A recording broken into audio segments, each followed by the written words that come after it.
Hello students, welcome to my channel. I am Kanchan Nagpal. Today I am going to start chapter 3 from gathering to growing food of history.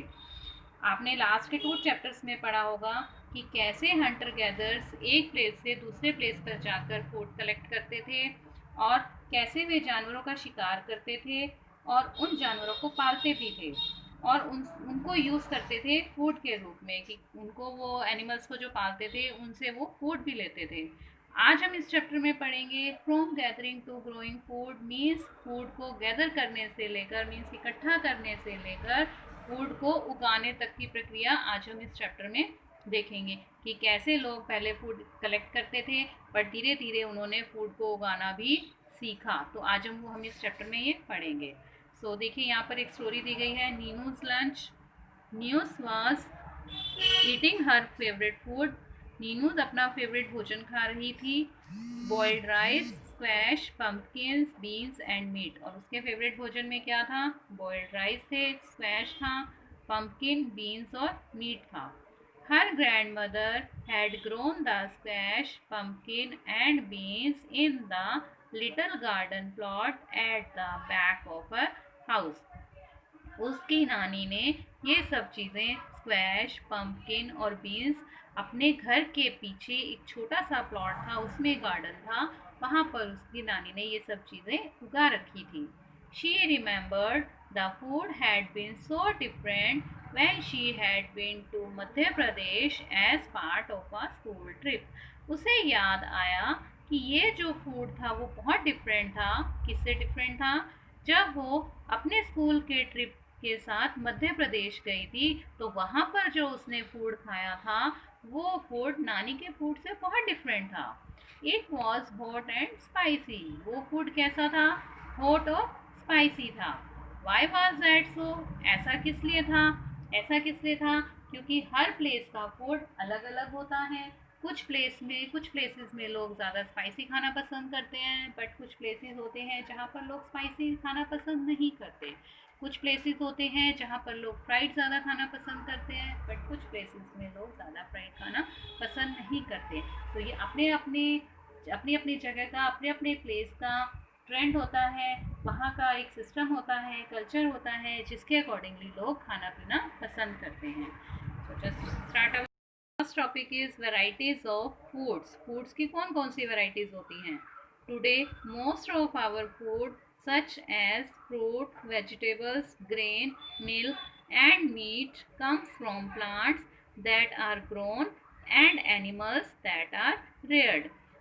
आज जो भी food हम खाते हैं, जैसे कि fruit हो गया, वेजिटेबल्स, ग्रेन, मिल्क और मीट, ये कहाँ से आते हैं? या तो वो प्लांट्स जिनको हम ग्रो करते हैं, बोते हैं, वहाँ से आती हैं चीज़ें, या एनिमल से आती हैं जिनको हम पालते हैं। Different plants grow in different conditions. Different different plants, जो अलग अलग प्लांट्स होते हैं, वो अलग अलग कंडीशन में ग्रो करते हैं। मीन्स सभी प्रकार के प्लांट्स को एक जैसा वेदर कंडीशन नहीं चाहिए होता। कुछ प्लांट्स अदर वेदर कंडीशन में ग्रो करते हैं, कुछ प्लांट्स अदर वेदर कंडीशन में ग्रो करते हैं। For example rice, for example requires more water than wheat and barley. Example के तौर पर हम देखते हैं राइस। राइस होता है चावल। चावल को बहुत ज़्यादा मात्रा में पानी चाहिए होता है बजाय कि व्हीट और बार्ले। व्हीट मीन्स गेहूँ, बार्ले मीन्स जौ। गेहूँ और जौ के मुकाबले चावल को बहुत ज़्यादा मात्रा में पानी की ज़रूरत होती है। This explains why farmers grow some crops in some areas and not in other areas। इसीलिए जो फार्मर्स होते हैं वो कुछ फसल अपनी कुछ जगहों पर उगाते हैं, दूसरे एरिया में वो अपनी फसल नहीं उगाते। मीन्स जहाँ पर उनको वेदर कंडीशन अच्छी लगती है अपनी फसल के लिए, अपनी क्रॉप्स के लिए, वहीं पर फार्मर्स अपनी क्रॉप्स ग्रो करते हैं, दूसरे एरिया में वो क्रॉप्स ग्रो नहीं करते। Different animals to prefer different environments. अलग अलग एनिमल्स को भी अलग अलग एनवायरनमेंट की ज़रूरत पड़ती है रहने के लिए। एक ही एनवायरनमेंट में सभी एनिमल्स नहीं रह सकते। For instance sheep and goat can survive more easily than cattle in dry hilly environment. Example के लिए देखिए, यहाँ पर शीप और गोट का एग्जाम्पल लिया हुआ है। वो बहुत इजीली सर्वाइव कर सकते हैं कहाँ पर, ड्राई और हिली एनवायरनमेंट में, बजाय कि कैटल के। कैटल होते हैं मवेशी, मीन्स शीप और गोट जो हैं वो ड्राई एरिया में और हिली एरिया में ज़्यादा अच्छे से सर्वाइव कर सकते हैं बजाय कि मवेशियों के। मीन्स मवेशी जो हैं वो ड्राई और हिली एनवायरनमेंट में सर्वाइव नहीं कर सकते, बट शीप और गोट ड्राई और हिली एनवायरनमेंट में सर्वाइव कर सकते हैं। सो इसलिए एनिमल्स को भी डिफरेंट एनवायरनमेंट की ज़रूरत होती है सर्वाइव करने के लिए। बट एज यू सा इन chapter 2, women and man did not always produce their on food. But लेकिन तुमने जैसे चैप्टर 2 में देखा कि वुमेन और मैन जो है वो हमेशा अपना भोजन खुद नहीं बनाते थे, उन्होंने अपना भोजन खुद नहीं बनाया।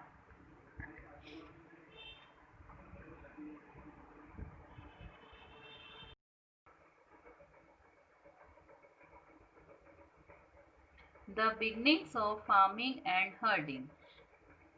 फार्मिंग कैसे स्टार्ट की लोगों ने, और हर्डिंग मीन्स पशुओं को पालना कैसे शुरू किया, इस पैराग्राफ में हम पढ़ेंगे। We have seen in chapter 2 that the climate of the world was changing and so were plants and animals that people used as food. हमने लास्ट 2 चैप्टर, सेकेंड चैप्टर में हमने पढ़ा कि कैसे वर्ल्ड का क्लाइमेट चेंज हो रहा था और लोगों को खाने के लिए प्लांट्स और एनिमल्स को यूज़ करना पड़ता था एज अ फूड, भोजन के लिए। Man, women and children probably observe several things. Man, women और चिल्ड्रन ने शायद बहुत सी चीज़ों को ऑब्जर्व किया होगा। The places where edible plants were found, how seeds broke off stars, fell on the ground and new plants sprouted from them. उन्होंने क्या ऑब्जर्व किया होगा कि जो प्लेसेस हैं वहाँ पर कुछ उन्होंने वहाँ खाने वाले प्लांट्स को पाया होगा, उन्हें मिले होंगे कुछ प्लांट्स वहाँ पर जिनको कि खा सकते हैं। हो सकता है उसमें से कुछ सीड्स उसमें से गिरकर नीचे ग्राउंड में गिर गए होंगे, and new plants sprouted from them, और उसमें से नए जो प्लांट्स हैं वो निकल आए होंगे। Perhaps they began looking after plants, protecting them from birds and animals so that they could grow and the seeds could ripen.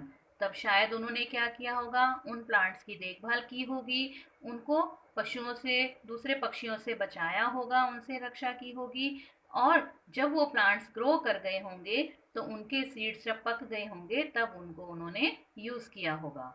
In this way people became farmers, और इस तरह से जो लोग थे वो फार्मर्स बन गए होंगे, किसान बन गए होंगे। Women, men and children could also attract and then tame animals by leaving food for them near their shelters. अब देखिए, ये तो था कि वो फार्मर्स कैसे बने। अब हम बात करेंगे कि उन्होंने पशुओं को पालना कैसे शुरू किया। वुमेन, मैन और चिल्ड्रन ने कुछ पशुओं को अट्रैक्ट किया होगा, उनको आकर्षित किया होगा। कैसे? By living food for them near their shelters. अपने घर के बाहर उन पशुओं के लिए कुछ भोजन रखा होगा जिससे कि वो पशु भोजन को देखकर उन लोगों के पास अट्रैक्ट हुए होंगे। The first animal to be tamed was the wild ancestor of the dog. जो सबसे पहला एनिमल था जो लोगों ने पालना शुरू किया वो क्या था? Wild ancestor of dog, dog था, एक जंगली प्रजाति का कुत्ता था। Later people encouraged animals that were relatively gentle to come near the camps where they lived. बाद में लोगों ने क्या किया, उन एनिमल्स को एनकरेज किया, उनको उत्साहित किया कि वो उनके पास आए, जो कि जेंटल थे, जो कि सीधे साधे थे, जो मतलब मारते नहीं थे किसी को, जेंटल थे। उनको अपने कैंप्स के पास आने दिया उन्होंने जहाँ वो रहते थे। These animals such as sheep, goat, cattle and also the pig lived in herds and most of them ate grass. अब उनमें से कौन कौन से एनिमल्स थे जिनको लोगों ने अपने पास अट्रैक्ट किया, एनकरेज किया कि वो उनके पास आए? वो थे शीप, गोट, कैटल और पिग, सुअर, जो कि झुंड में रहते थे। And most of them at grass, और उसमें से ज़्यादातर क्या खाते थे? घास खाते थे। Often people protected these animals from attacks by other wild animals. और यहाँ तक कि उन लोगों ने क्या किया, लोगों ने उन एनिमल्स की रक्षा भी की, उन एनिमल्स को बचाते थे दूसरे जंगली जानवरों से, ताकि जो दूसरे जंगली जानवर थे वो उन एनिमल्स का शिकार ना कर ले. This is how they became herders. और इस तरह से वो पशुपालक बन गए, हर्डर्स बन गए. Can you think of any reasons why the dog was perhaps the first animal to be tamed? क्या आप कुछ रीजंस दे सकते हो कि क्यों उस टाइम सबसे पहले जो एनिमल ने पाला था वो कुत्ते को ही पाला था? ऐसा क्यों? क्यों? क्योंकि जो डॉग है वो एक फेथफुल एनिमल है. और क्या है वो? एक डॉग एक फेथफुल एनिमल है और सिक्योरिटी करता है, रखवाली करता है. अगर कोई एनिमल उसके पास से गुजर भी जाता था तो उसे पता चल जाता था कि कोई एनिमल मेरे पास से गया है. तो इस वजह से भी सबसे पहले लोगों ने कुत्ते को ही पालना शुरू किया. नेक्स्ट टॉपिक है हमारा domestication. What is domestication? Is the name given to the process in which people grow plants and look after animals. Domestication is the name. यह एक नाम है जो कि एक प्रोसेस को दिया गया है जिसमें लोग प्लांट्स को ग्रो करते थे और एनिमल्स की देखभाल करते थे. इसको डोमेस्टिकेशन कहा गया कि जिसमें लोग प्लांट्स उगाते थे, प्लांट्स को उगाने के बाद उनकी देखरेख करते थे और एनिमल्स की भी देखरेख करते थे कि कोई दूसरा वाइल्ड एनिमल उनके एनिमल्स को कोई नुकसान ना पहुंचाए. तो that is domestication. Very often plants and animals that are tended by people become different from wild plants and animals. जो प्लांट्स और एनिमल्स जो जो लोग टेंड करते थे, उनको रखते थे, जैसे जो प्लांट्स उगाए और जो एनिमल्स को रखा उन्होंने, वो दूसरे वाइल्ड प्लांट्स और एनिमल्स से डिफरेंट होते थे. This is because people select plants and animals for domestication. ये किस लिए था? क्योंकि वो जो लोग थे वो प्लांट्स और एनिमल्स को डोमेस्टिकेशन के लिए उन्होंने सेलेक्ट किया. मीन्स कि जिनको वो अपने पास रख सकें, इसके लिए उन्होंने सेलेक्ट किया उनको. For example, they select those plants and animals that are not prone to disease. Example के तौर पर उन्होंने ऐसे प्लांट्स और एनिमल्स को रखा जो कि बीमारियों से दूर थे, मीन्स जिनको कोई डिसीज नहीं थी. They also select plants that yield large size grain and have strong stalks capable of bearing the weight of the ripe grain. और उन्होंने कुछ ऐसे प्लांट्स को सेलेक्ट किया जिनके मोटे अनाज वाले दाने होते थे, मीन्स जो उनके ग्रेन होते थे वो लार्ज साइड के होते थे और उनकी जो स्टैक्स होती थी वो स्ट्रॉन्ग होती थी. मीन्स उसमें से जो बीज निकलता था, जब दाने पक जाते थे और उसमें से जो बीज निकलता था वो स्ट्रॉन्ग होते थे और कैपेबल होते थे, जो कि पके हुए दाने थे, पके हुए अनाज को वो बियर कर सके. ऐसे प्लांट्स जो पके हुए अनाज के दानों के भार को बियर कर सकें, ऐसे प्लांट्स उन्होंने सेलेक्ट किए. Seeds from selected plants are preserved and sown to ensure that new plants will have the same qualities. और सीड्स जो उन्होंने सेलेक्ट किए थे प्लांट्स के, वो कैसे थे? वो उनको प्रिजर्व करके रखते थे, संभाल कर रखते थे और उनको सो करते थे, सीड करते थे, उनको ग्रो मतलब उनको ज़मीन में दबा देते थे ताकि जो है उनसे नए प्लांट्स उग सकें और वो सेम क्वालिटी के हों. Amongst animals, those that are relatively gentle are selected for breeding. और ऐसे ही जो एनिमल्स जो थे जेंटल थे, सीधे साधे थे, जो वाइल्ड एनिमल्स नहीं थे, उनको सेलेक्ट किया जाता था ब्रीडिंग के लिए. मीन्स उनसे वो फूड लेते थे. जैसे काव हो गया, काव से मिल्क लेते थे. गोट हो गई, उससे गोट से क्या लेते थे? गोट से भी दूध लेते थे. शीप हो गई, शीप से ऊन मिलती थी. तो इस तरह के एनिमल्स को वो टेम करते थे जिससे कि उन्हें कुछ ना कुछ मिलता था. As a result, gradually domesticated animals and plants become different from wild animals and plants. इसी का रिजल्ट था कि जो डोमेस्टिकेटेड एनिमल्स से और प्लांट से वो दूसरे वाइल्ड एनिमल्स और प्लांट्स से डिफरेंट थे, अलग थे. For example, the teeth and horns of wild animals are usually much larger than those of domesticated animals.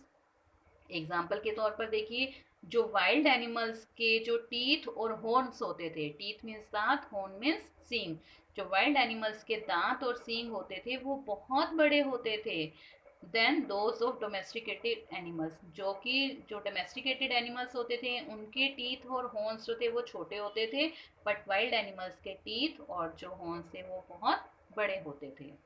Look at these two sets of teeth. Which do you think belongs to a wild pig and which to a domesticated one? देखो आपको to teeth के set दिखाई दे रहे हैं picture में, तो इसको देखकर बताओ कि कौन से टीथ जो है वो पिग के हैं, ठीक है, जो कि वाइल्ड एनिमल से बिलोंग करता है, वाइल्ड पिग से बिलोंग करता है, और कौन सा दूसरा है जो कि डोमेस्टिकेटेड से बिलोंग करता है। तो देखिए आपको देखने से ही पता चल रहा होगा, जिसके स्मॉल टीथ हैं वो डोमेस्टिकेटेड एनिमल है, वो डोमेस्टिकेटेड एनिमल से बिलोंग करता है, और जिसके टीथ लार्ज हैं, बड़े हैं, वो वाइल्ड एनिमल से बिलोंग करता है। ओके, तो जो डोमेस्टिकेटेड एनिमल्स के टीथ और हॉर्न्स होते थे वो छोटे होते थे, बजाय कि वाइल्ड एनिमल्स के टीथ और हॉर्न्स से।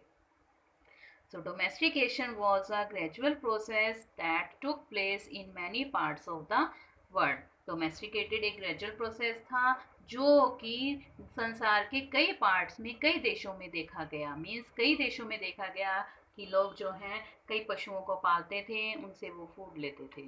It began about 12,000 years ago, और ये कब शुरू हुआ? लगभग 12,000 साल पहले ये प्रक्रिया शुरू हुई थी। डोमेस्टिकेशन की प्रक्रिया कब स्टार्ट हुई थी? Near about 12,000 years ago.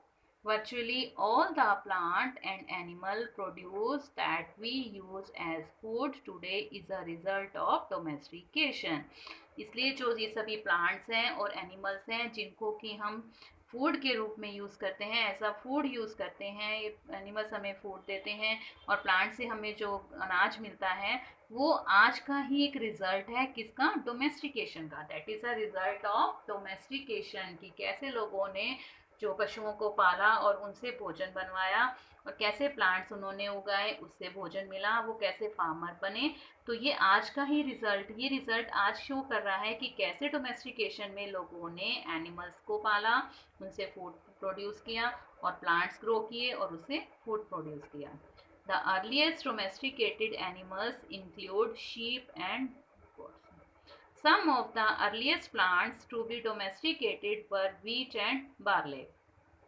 और जो सबसे पहले प्लांट्स उगाए गए थे डोमेस्टिकेटेड के लिए, कौन से प्लांट्स थे वो? वीट और बार्ले। वीट मीन्स गेहूं, बार्ले मीन्स जौ। गेहूं और जौ को सबसे पहले लोगों ने उगाया था। And the earliest domesticated animals include sheep and goat, और जो सबसे पहले डोमेस्टिकेटेड एनिमल्स थे वो कौन से थे? शीप और गोट थे। So our next topic is a new way of life. एक नई लाइफ का जीवन, कैसे नई लाइफ स्टार्ट हुई वो देखेंगे हम।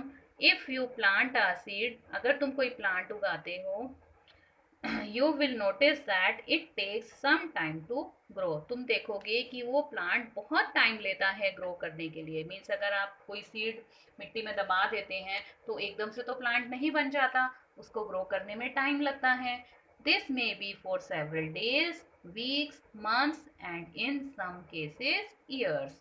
इसमें से क्या हो सकता है? कभी उसको कुछ दिन भी लग सकते हैं उगने के लिए, कुछ वीक्स भी लग सकते हैं, कुछ मंथ्स भी लग सकते हैं, या कई प्लांट्स ऐसे होते हैं जिनको कई ईयर्स भी लग सकते हैं उगने में। एकदम से हम अगर कोई सीड ग्रो करते हैं तो उससे प्लांट नहीं उग जाता, उनको कई दिन, कई महीने, कई हफ्ते, कई साल लग जाते हैं। When people began growing plants, it meant that they had to stay in the same place for a long time, looking after the plants, watering, weeding, driving away animals and birds till the grain ripened. देखिए क्या हुआ होगा? When people begin growing plants, जब लोगों ने plants उगाने शुरू किए होंगे, it meant they had to stay in the same place for a long time, कि उनको वहाँ पर बहुत लंबे समय तक के लिए रहना पड़ा होगा। क्यों रहना पड़ा होगा? वो लुकिंग आफ्टर द प्लांट्स, क्योंकि उन्हें अपने प्लांट्स की देखभाल करनी है। अगर वो प्लांट्स उगा के कहीं दूसरी जगह पे चले जाते हैं तो क्या होगा? पीछे से प्लांट्स खराब भी हो सकते हैं, ठीक है। तो उनको प्लांट्स की देखभाल करने के लिए वहाँ पे रुकना पड़ा होगा। वाटरिंग, उन्हें पानी भी देना पड़ता होगा, सिंचाई करनी पड़ती होगी उनको पौधों में। वेटिंग होता है खरपतवार, जो दूसरे प्लांट्स अपने आप उग जाते हैं उनको साफ करना होता है, वहां से हटाना होता है, that is called waiting. Driving away animals and birds till the grain ripen, और क्या करना होता था कि जो वहाँ पे एनिमल्स और बर्ड्स भी आ जाते थे, जैसे कोई प्लांट ग्रो किया है, जैसे वो पकने लग गई है, तो कई बार कई एनिमल्स आ जाते हैं, बर्ड्स आ जाते हैं, प्लांट्स को ख़राब कर देते हैं, तो उसके लिए भी उनको भगाना पड़ता था, एनिमल्स और बर्ड्स को हटाना पड़ता था वहाँ से, टिल द ग्रेन राइपन, जब तक कि जो ग्रेन होता था, जो अनाज होता था, वो पक नहीं जाता था, तब तक उन लोगों को वहीं पर रहना पड़ता था। And then the grain had to be used carefully, और उसके बाद अनाज को बहुत केयरफुली यूज किया जाता था।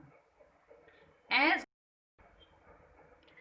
grain had to be stored for both food and seed, people had to think of ways of storing it.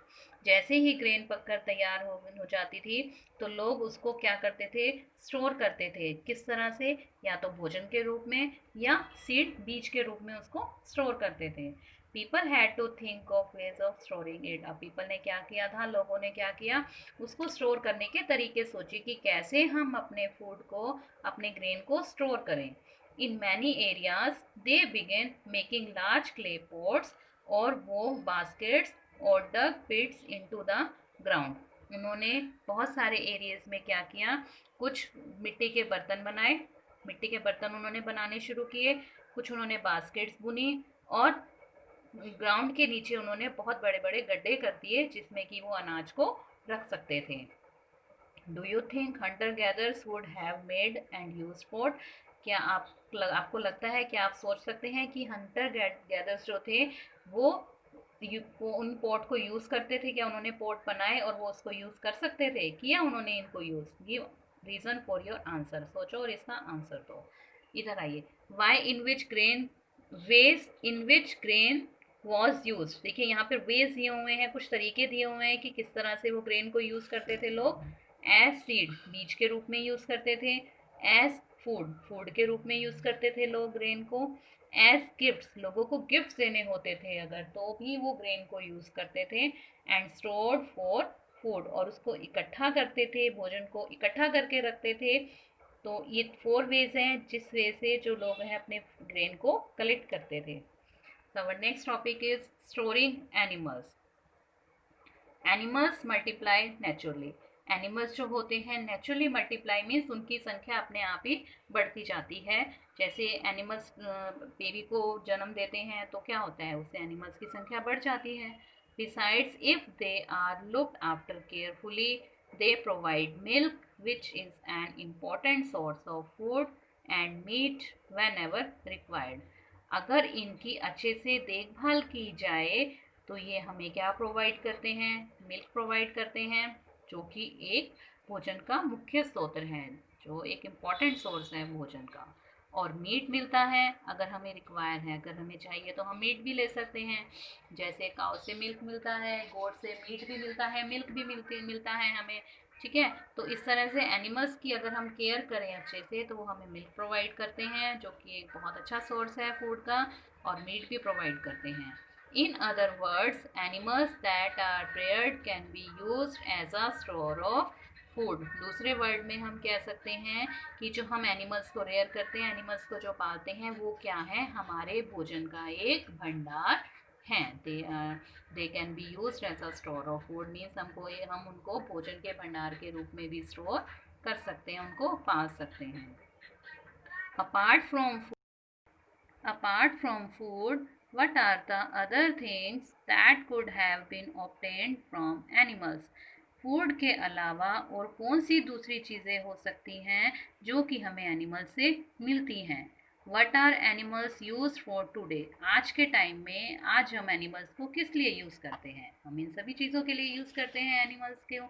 Milk के लिए यूज़ करते हैं, मिल्क प्रोडक्ट्स बनते हैं मिल्क से, और मीट के लिए यूज़ करते हैं हम एनिमल्स को। इवन देन कल्टीवेशन में जो हल चलाए जाते हैं उसमें उसको यूज़ करते हैं, बैलों को यूज़ करते हैं। इस तरह से आज के टाइम में भी हम एनिमल्स को कई तरह से यूज़ कर सकते हैं।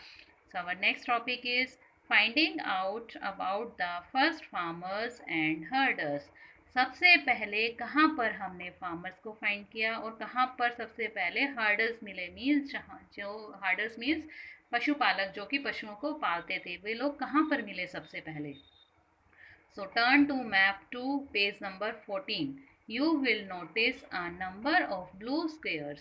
आप देखिए पेज नंबर 2 टर्न कीजिए, पेज नंबर 14 मैप 2। इसमें देखिए जो ब्लू स्क्वेयर्स हैं वो क्या शो कर रहे हैं, कुछ इसमें प्लेसेस शो किए गए हैं। जैसे यहाँ पर है बुरज़ाहोम, महागढ़, मेहरगढ़, इधर चिरान, दार्जिली हेडिंग, दिस इज कोल्डीवा, महागढ़, इधर नीचे देखेंगे हम तो पायमपली। तो इस तरह से कुछ यहाँ ब्लू स्क्वेयर्स दिए हुए हैं। तो देखिए ये ब्लू स्क्वेयर्स क्या बताते हैं।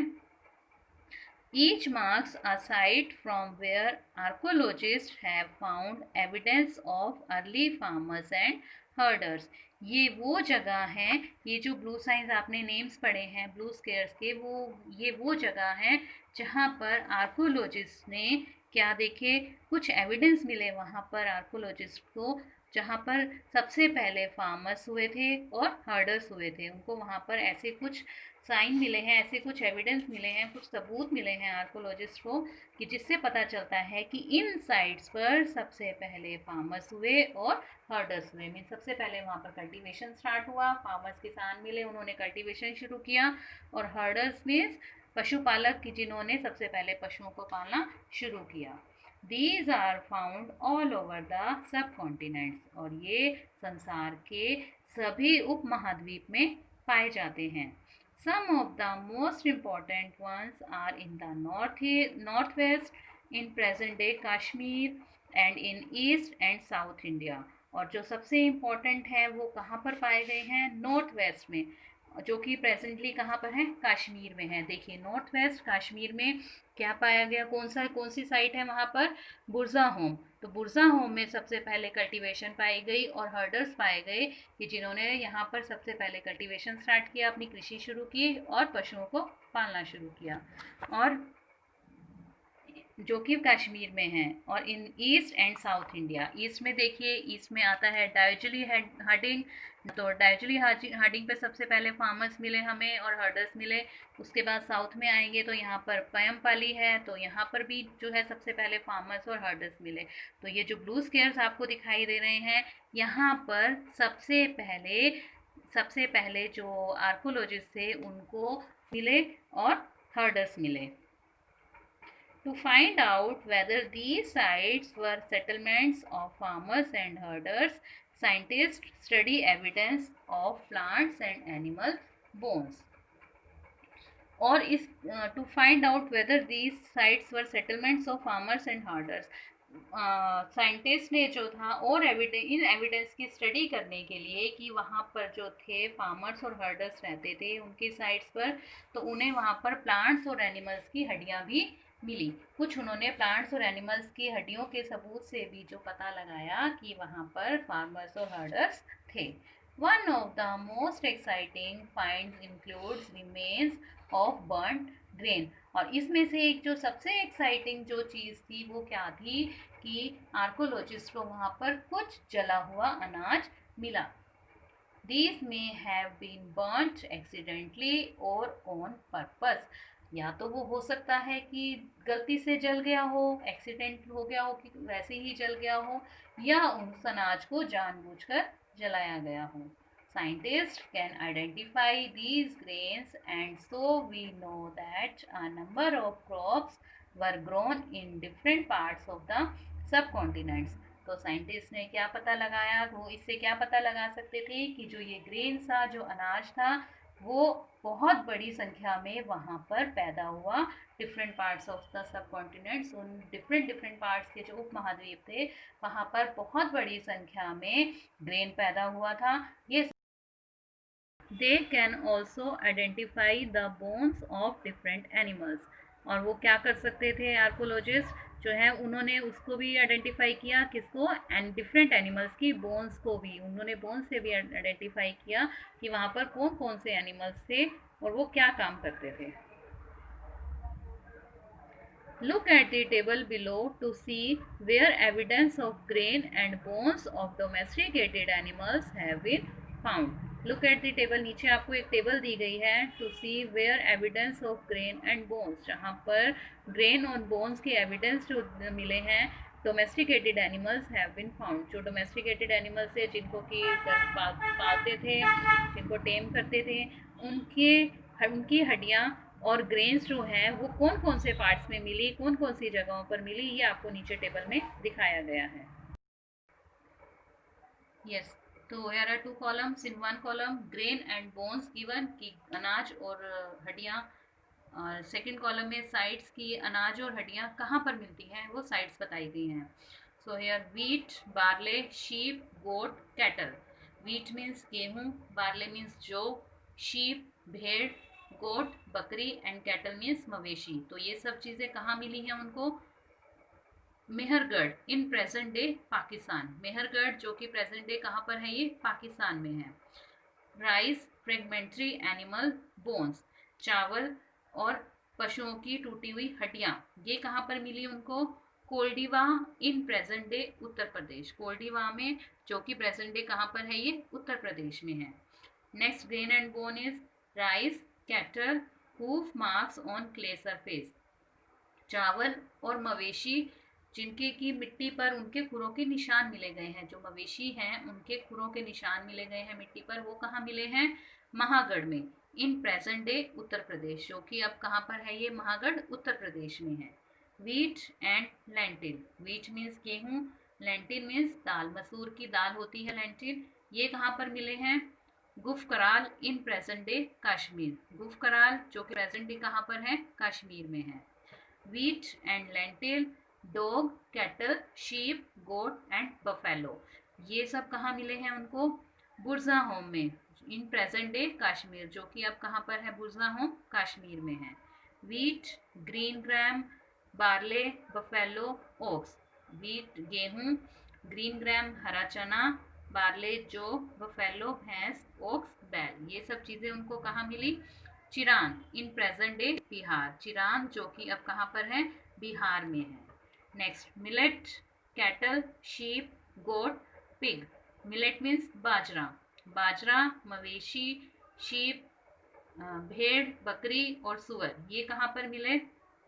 हलूर में in present day Andhra Pradesh. ये हलूर कहाँ पर है? आज आंध्र प्रदेश में है. Next black gram, millet, cattle, sheep and pig. Black gram means काला चना, बाजरा, मवेशी, भेड़ और सुअर, ये उनको कहाँ मिले? पायमपली in present day Andhra Pradesh. पायमपली जो कि अब कहाँ पर है? आंध्र प्रदेश में है. ओके, तो सब ये ग्रेन्स और बोन्स हैं. तो ये सब इनकी साइड्स दी हुई हैं कि ये वाले ग्रेन्स और बोन कौन सी साइड पर मिले, तो वो हमने इस टेबल में पढ़ा.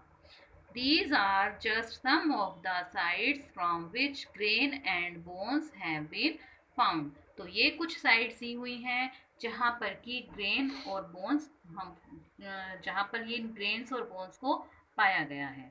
ओके, सो ये ग्रेन्स और बोन्स इन जगहों पर पाया गया. इससे पता चला कि सबसे पहले ग्रेन्स और बोन्स कौन सी जगह पर मिले, ये आपने इस टेबल में पढ़ा. So this is our part 1 of chapter 3.